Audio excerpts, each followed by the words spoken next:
Konnichiwa, জাপানি ভাষা শেখার এই যাত্রায় আপনাদের সবাইকে স্বাগতম। আচ্ছা, আমার হাতে দেখুন তো কি আছে। একদিকে একটা বই আর অন্যদিকে একটা খেলনা কুকুর, আর এই দুটো জিনিসকে নিয়েই কিন্তু আজকের লেসনের আসল মজাটা লুকিয়ে আছে। আচ্ছা, একটা ব্যাপার ভাবুন তো, আমরা বাংলাতে বলি বইটা আছে, আবার বলি কুকুরটা আছে। দুটোতেই কিন্তু আছে শব্দটা ব্যবহার করছি, তাই না? কিন্তু মজার ব্যাপার হলো, জাপানি ভাষায় এই দুটো কথা বলতে গেলে আপনাকে দুটো একদম আলাদা শব্দ ব্যবহার করতে হবে। ভাবছেন কেন? কারণ জাপানিরা জড়বস্তু আর জীবন্ত প্রাণীর অস্তিত্ব বোঝাতে দুই রকম ক্রিয়াপদ ব্যবহার করে। আর এটাই হলো মিন্নানো নিহঙ্গ বইয়ের লেসন 10-এর মূল রহস্য। চলুন, আজ এই রহস্যটাই সমাধান করা যাক। তো প্রথমেই আমরা জেনে নেব সেই মূল পার্থক্যটা, মানে অ্যানিমেট আর ইনঅ্যানিমেট বস্তুর নিয়মটা। কি সেই দুটো শব্দ? আরিমাসু আর ইমাসু। এই নিয়মটা একদম মাথায় গেঁথে নিতে হবে। খুবই সোজা। দেখুন, আরিমাসু আমরা ব্যবহার করব জড় বস্তুর জন্য, মানে যে জিনিসগুলো নিজে নিজে নড়াচড়া করতে পারে না, যেমন ধরুন বই, টেবিল বা এমনকি গাছপালা। আর ইমাসু ওটা হলো জীবন্ত প্রাণীর জন্য, মানে মানুষ, পশু পাখি যারা নিজে নিজে চলাফেরা করতে পারে। সোজা কথায় যার প্রাণ আছে, যে নড়াচড়া করে, তার জন্য ইমাসু। আর বাকি সব কিছুর জন্য আরিমাসু। সিম্পল। চমৎকার! এবার কয়েকটা উদাহরণ দেখা যাক আরিমাসু দিয়ে। ধরুন একটা কম্পিউটার আছে, তাহলে জাপানিজে বলবো কম্পিউটার গা আরিমাসু। একটা জিনিস খেলা করেছেন, কম্পিউটারের ঠিক পরেই গা পার্টিকেলটা বসেছে। ঠিক একইভাবে যদি একটা চেরি গাছ বা একটা পার্কের কথা বলি, তখনও কিন্তু আরিমাসু ব্যবহার হবে। ব্যাস, এবার তাহলে ইমাসু এর পালা। ধরুন একজন লোক আছেন, তাহলে আমরা বলবো ওতো কোনো হিতোগা ইমাসু। কিংবা যদি একটা কুকুর থাকে, তখন হবে ইনুগা ইমাসু। এখানেও দেখুন সাবজেক্টের পর কিন্তু সেই গা পার্টিকেলটাই বসছে। তাহলে আসল পার্থক্যটা কোথায় হলো? শুধু ক্রিয়াপদটা বদলে গেল, তাই না? আচ্ছা, আমরা তো জানলাম কি বা কে আছে, কিন্তু এবার প্রশ্ন হলো কোথায় আছে। কোনো কিছুর সঠিক লোকেশন বলতে হলে আমাদের একটা নতুন পার্টিকেল ব্যবহার করতে হবে। আর সেই ম্যাজিক্যাল পার্টিকেলটা হলো নি। বাক্যটা বানানো কিন্তু একদম সোজা। ভাবুন তো, ঠিক যেন লেগো ব্লকের মতো।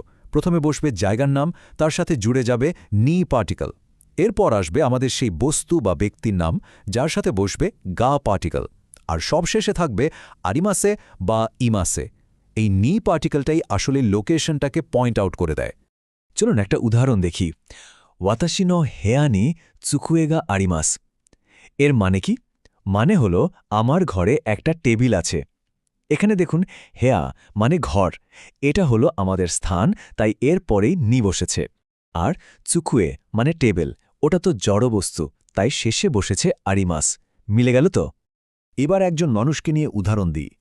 জিমুশনি মিলাসাঙ্গা ইমাস। জিমুশনি মিরাসাঙ্গা ইমাস মানে অফিসে মিস্টার মিলার আছেন। এখানেও একই ফর্মুলা। জিমুশো বা অফিস হলো আমাদের স্থান, তাই তারপরে নি। আর মিস্টার মিলার যেহেতু একজন মানুষ, তাই শেষে বসেছে ইমাস। একদম পরিষ্কার।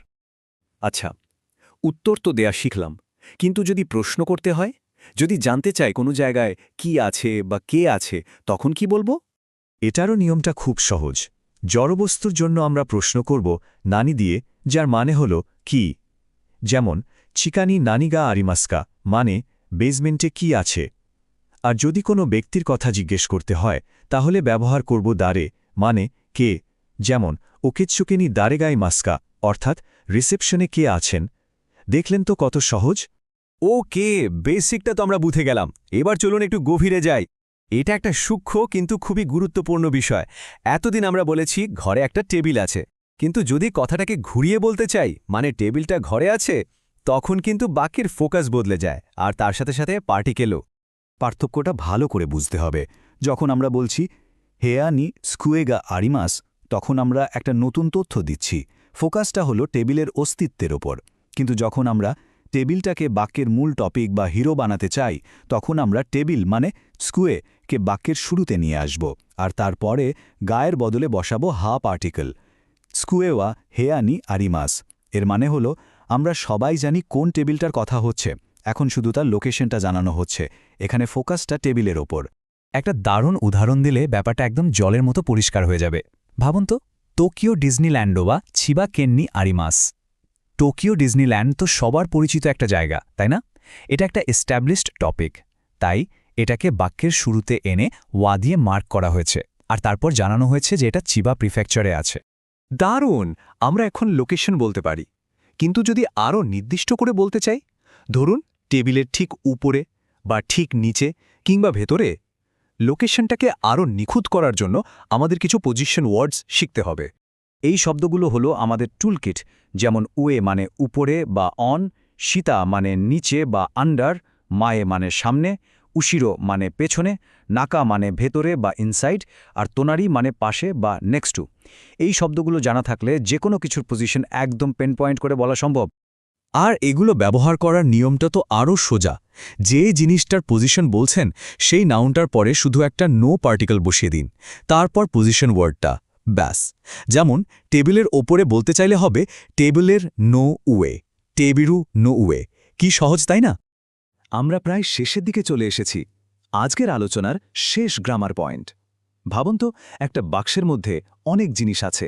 আপনি সবগুলোর নাম বলতে চান না, শুধু কয়েকটার উদাহরণ দেবেন। তখন কি করবেন? এর আগে আমরা তো পার্টিকেল শিখেছিলাম, মনে আছে? ওটা ব্যবহার হয় একটা সম্পূর্ণ লিস্টের জন্য, মানে এ এবং বি, আর কিছু নেই। কিন্তু যখন আমরা একটা অসম্পূর্ণ লিস্ট বা কয়েকটা উদাহরণ দিতে চাই, তখন আমাদের নতুন বন্ধু হলো ইয়া পার্টিকেল। এর মানে হলো এবং, এরকম আরও অনেক কিছু, বা অ্যান্ড এটসেট্রা। একটা উদাহরণ দেখলে বিষয়টা পরিষ্কার হবে। হাকোনো নাকানি থেগামি ইয়া শাসিন নাদো গারিমাস। হাকোনো নাকানি তেগামি ইয়া শাসিন নাদো গারিমাস। এর মানে বাক্সের ভেতরে চিঠি, ছবি, এ ধরনের জিনিসপত্র আছে। এখানে তেগামি আর শাসিনের মাঝে ইয়া ব্যবহার করে বোঝানো হচ্ছে যে এগুলো শুধু উদাহরণ, আরও কিছু থাকতে পারে। আর শেষে নাদো শব্দটা ইত্যাদি বা এটসেট্রা অর্থটাকে আরও পাকা করে দেয়। তাহলে চলুন এক নজরে দেখে নিই আজকে আমরা কি কি শিখলাম। ১. জড়বস্তুর জন্য আরিমাস, জীবন্ত প্রাণীর জন্য ইমাস। ২. লোকেশন বোঝাতে জায়গার পরে বসে নি পার্টিকেল। ৩. বাক্যের টপিক বা ফোকাস বদলাতে হলে ব্যবহার হয় হা। আর ৪. অসম্পূর্ণ লিস্ট বানাতে আমরা ব্যবহার করি ইয়া আর নাদো। এই ছিল লেসন ক্যানের দারুণ সব গ্রামার পয়েন্ট। আশা করি এখন থেকে আরিমাস ব্যবহার করতে গিয়ে আর একটুও দ্বিধা হবে না। এখন তাহলে প্র্যাকটিসের পালা। আপনারা কমেন্ট করে জানাতে পারেন আপনাদের নিজেদের ঘরে এখন কি আরিমাস। সবার উত্তরগুলো দেখতে পেলে খুব ভালো লাগবে। আজকের মতো এখানেই শেষ করছি, আবার দেখা হবে পরের কোনো লেসনে। সায়োনারা।